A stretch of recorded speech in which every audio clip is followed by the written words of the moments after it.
after having arriving in the camp, uh, I asked some of the students and the teachers and the leaders in the camp, uh, why why they're in the camp and how they landed up here, and you know they were originally they were going to be used as migrant labor or something along those lines.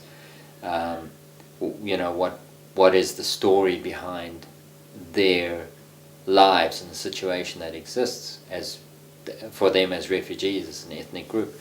And so the story unfolded in the sense that before they arrived in Melaun, they were actually in Mekong Ka, which was another camp.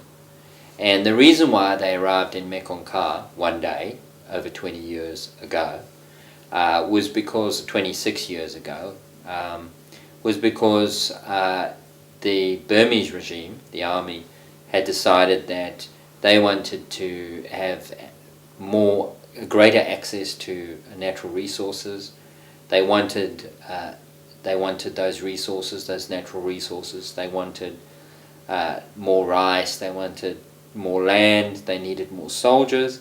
So they started to expand into all the ethnic territories in Burma. And so from Burma proper, which is Burma Central, they headed up into Burma rural.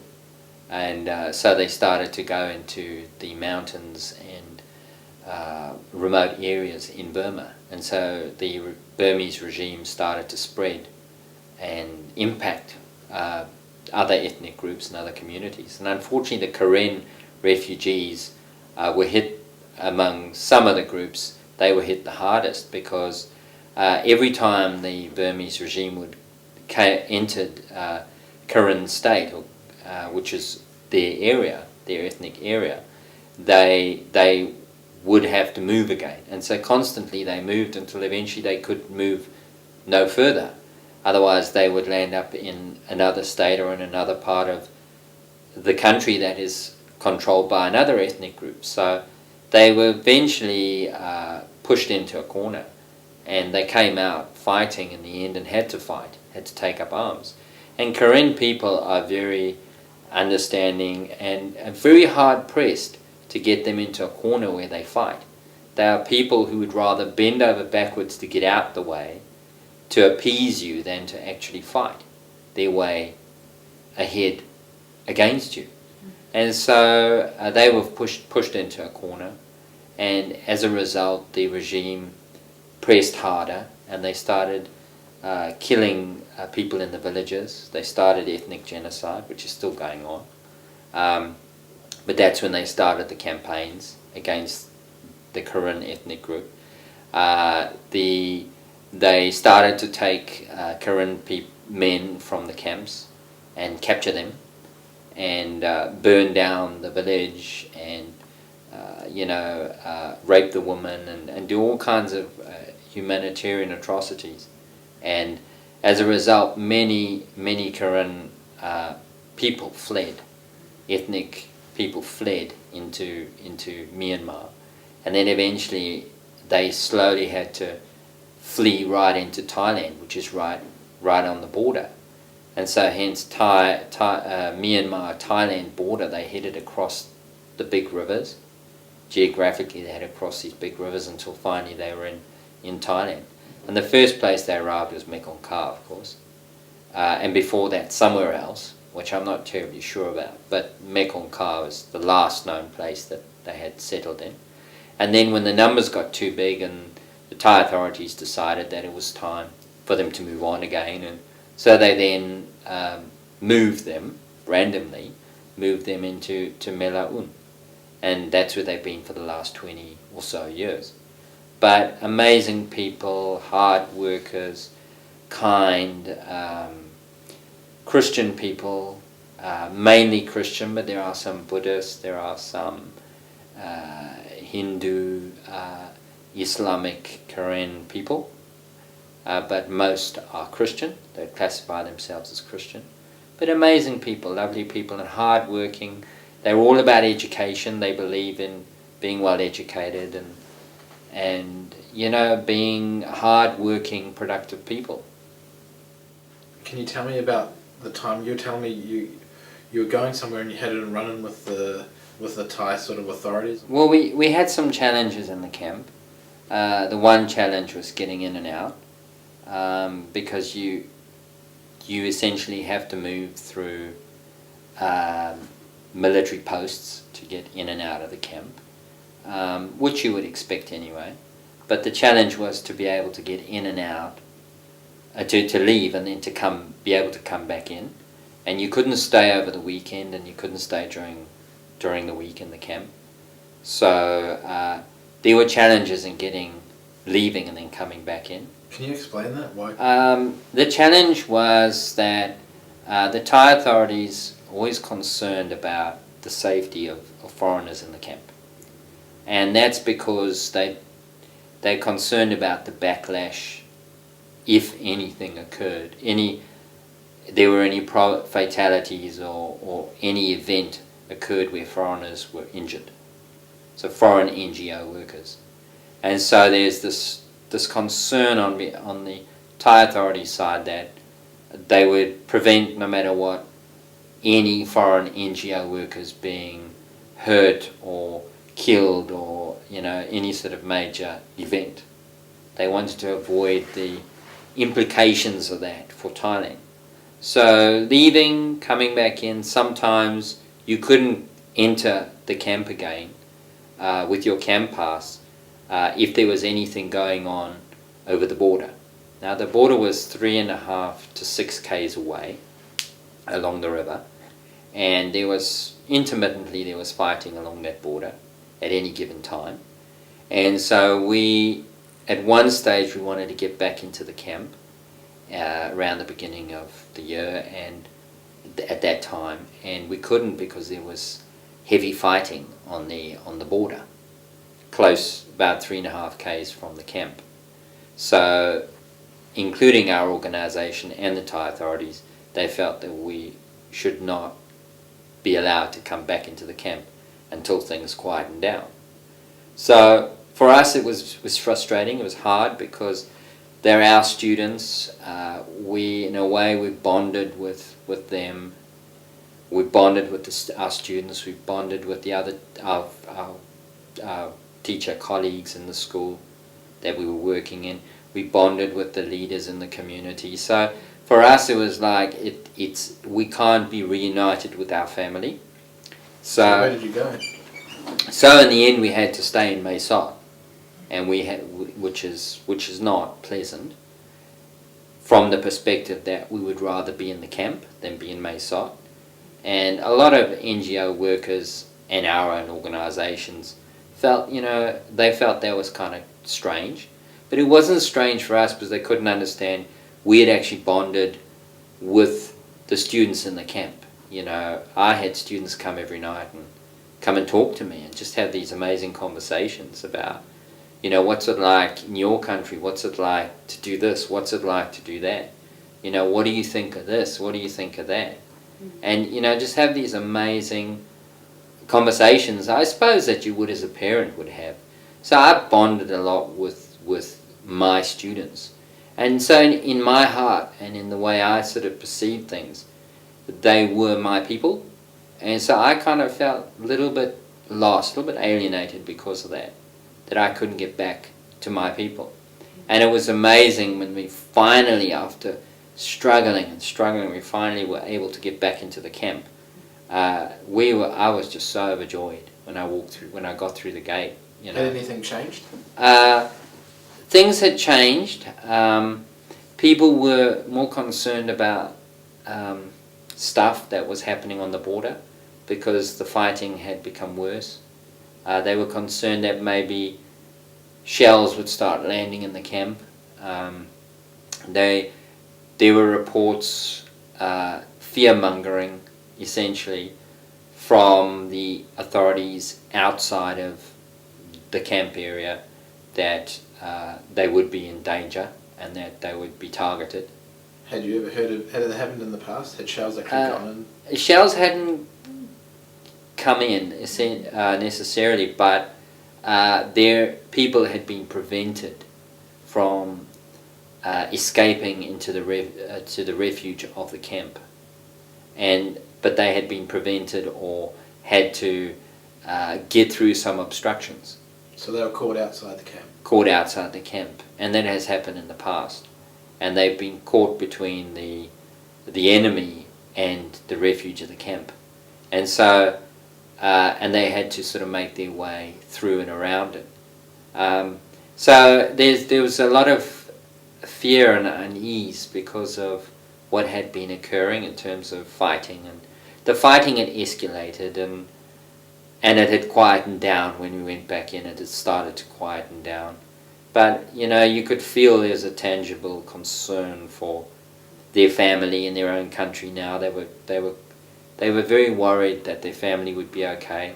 The elections were coming up, and so there was a concern that maybe the Burmese regime would start killing their family members indiscriminately, and there was fear-mongering on that score as well. There were allegations that they were doing it anyway. So it was very hard for people in the camp. They were worried about a lot of things. So when we came back, there was tension in the air. People were strained, and as you can imagine, you got your family members stuck in Burma, and you sort of worrying, are they alive, or that sort of thing. You were talking about how you connected with the people there. Yeah. Can you tell me about anyone in particular because there was one, wasn't there, that you... Yeah.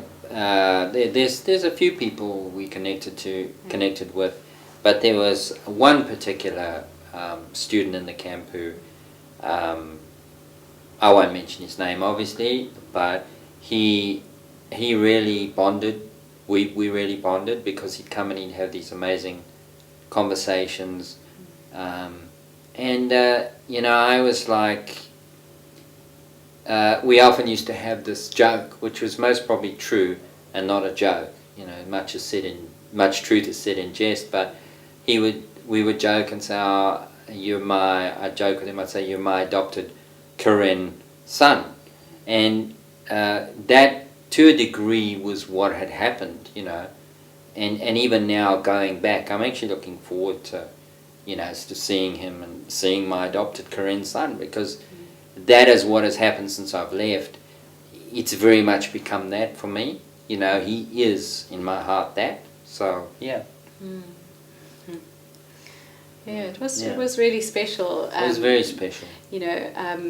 Of course, it was harder for me, just day-to-day living and very basic. And I don't like snakes and bugs, whereas Martin does. So I had a different experience. But there were some really lovely moments getting to know people, and and some just amazing people. And like Martin said, they're really tough and they don't complain. And I felt really ashamed because some of the things we'd complain about, they just never complained, and they had such hard lives. Yeah, things like trying to get hold of my mum on her birthday and not being able to.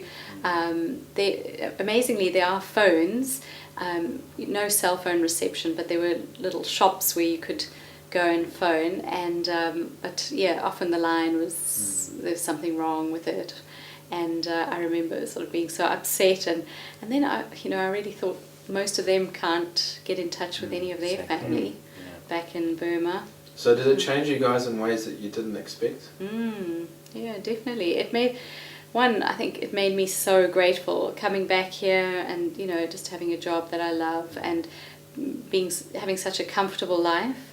And just realizing that we've got it so easy, and just being really challenged. And I don't think we'll ever go back to our old life. We'll always have these people on our hearts, and we'll always want to do something for them.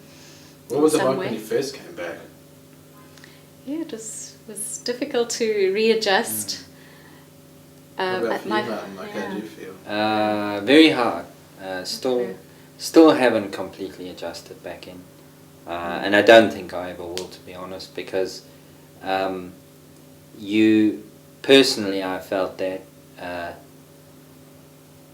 as an individual, I've grown so much through it. Looking at the courage and the strength and the will of character that these 18, 19, 20, 15-year-olds have in the camp.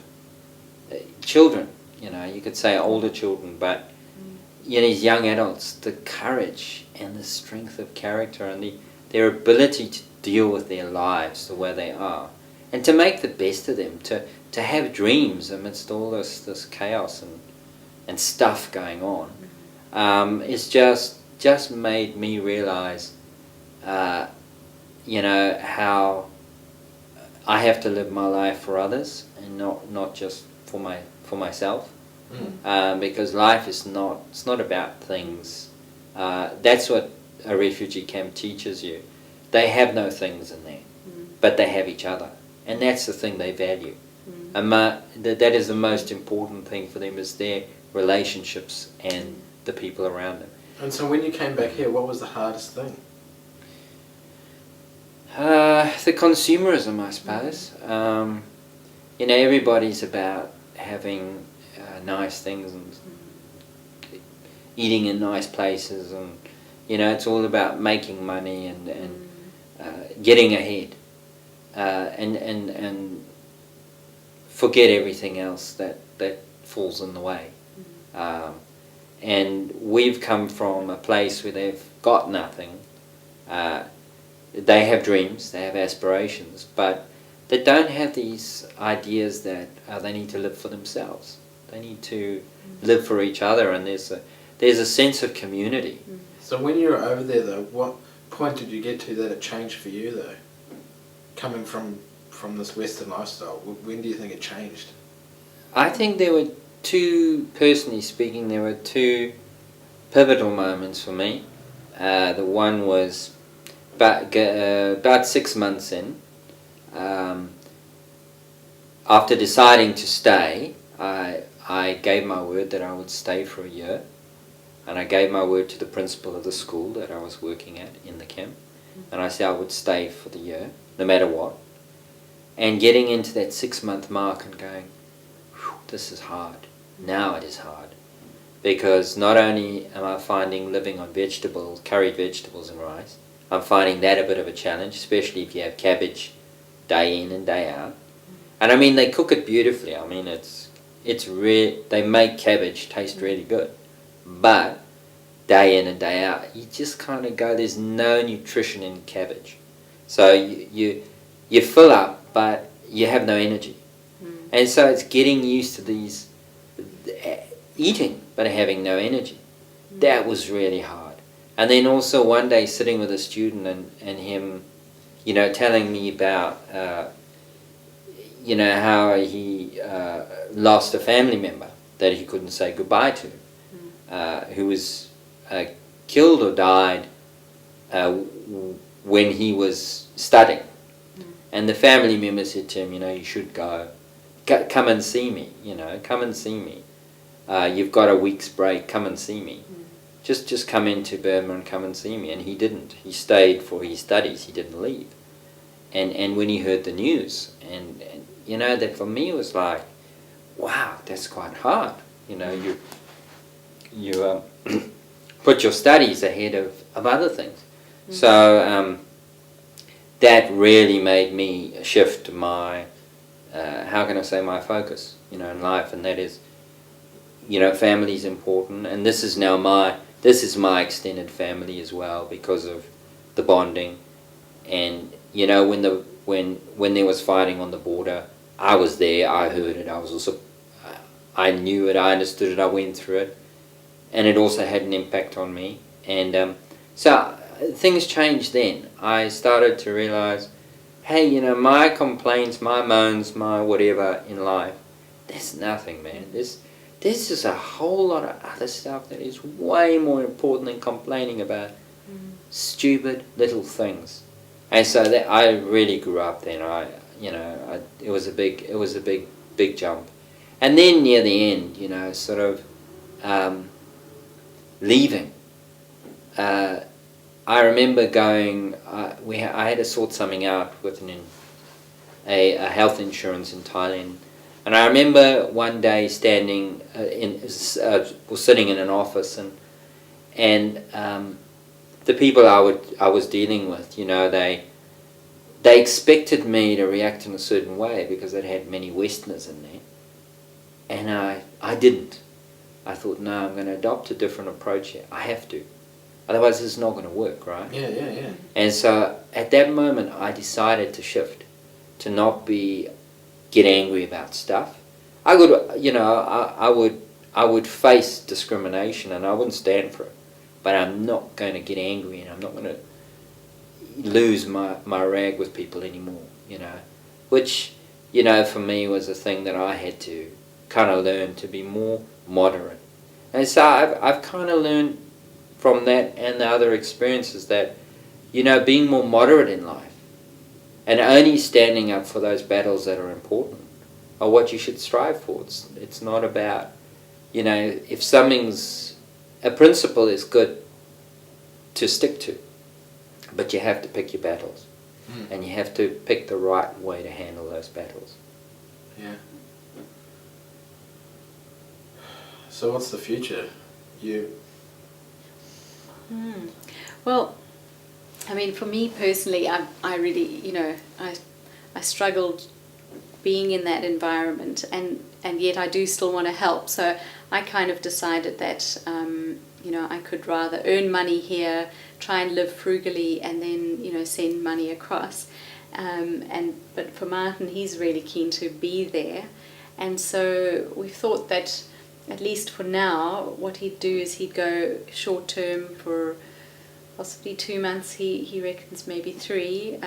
We'll have to see how well we cope apart first, and then, and so possibly doing shorter term projects there, and then I'd fund him, because that's the other hard part is when you're not earning, and we found for both of us not earning for a year, it was really stressful. And we had great friends and family who helped us out, but it is it is still stressful. So I'm kind of that's where I'm at. Have you ever had to be apart before in your marriage? Only shorter times. Time. Probably 5 weeks is the most. So we'll have to see. I think there are times where the greater good needs to take precedence over what you personally might feel comfortable with. And, as much as I love my wife and I wouldn't want to be apart, this is something I have to do. This is just part of who I am. And through this whole experience, I've learned that this is just something I find I want to do for the rest of my life, is work for the Karen, for the Burmese people, not the regime, but the people, the good people in Burma who need help and who need support. I'm happy to work for them. I'm happy to serve them and help them in whatever I can, because that's what I want to do with my life now. I don't ever see myself being driven by money. Driven by other people's needs, yeah, I get that. But I don't, money for me it's not my purpose in life. And, had you always thought that it was? There was a time in my life where I, had a few dreams of my own that I wanted to be successful and be secure at 40 or 45 or 50. And, that just hasn't happened. And it's not for lack of trying. It's just been, I don't know, for choice of a better word, God's way or the universe's way of saying, well, that's not what you're made for. And I'm not made for things like that. I can't really describe it in any other way, but, I feel alive when I work with refugees, when I work with people in need. I feel alive. I feel a purpose in life. And that drives me. And that gives me joy, it gives me satisfaction, it gives me fulfillment. And I just love seeing people in need get the help that they need, in whatever way, shape or form that takes. Did you notice that change in Martin? Yeah, definitely, and that's why I'm really happy that he has the opportunity to do it, and I think it's worth a sacrifice thing. And I would encourage people to find their freedom, and for me personally, doing this and giving of myself for the next 40 years, I hope, God willing, till the day I die. That will be, I hope people find the freedom I found and the joy I found. Because until I got to this point, I didn't have much joy and much freedom. I often felt life was good, but, where's the freedom? And so now I have freedom. I'm free from the perspective of feeling I have to chase money. I feel free that I found my purpose in life, the things that I want to do, the people that I want to help, and that I can pursue it. I can go for it. I can go 120 miles an hour, and I know I've got the support. I've got my wife supporting me. I've got friends and family who are very supportive. I've got people around me who get it, that life is helping people in need. Helping refugees, helping, African refugees in Africa, whatever it is, helping people in need is, for me, what makes me tick. And I'd encourage people to explore, their lives and encourage them to think, well, if you found in life that you haven't hit the high notes that you thought you would, or that you haven't found your purpose, explore. Go and look at what it is that makes you tick, because you might very well be like me, who's on a parallel journey in life, and who's kind of found what it means to go and do what you really love doing and pursue it. And all the things will fall in place. That's just how it does. It works that way. So I encourage people to find freedom. Don't think you have to stick into this Western philosophy.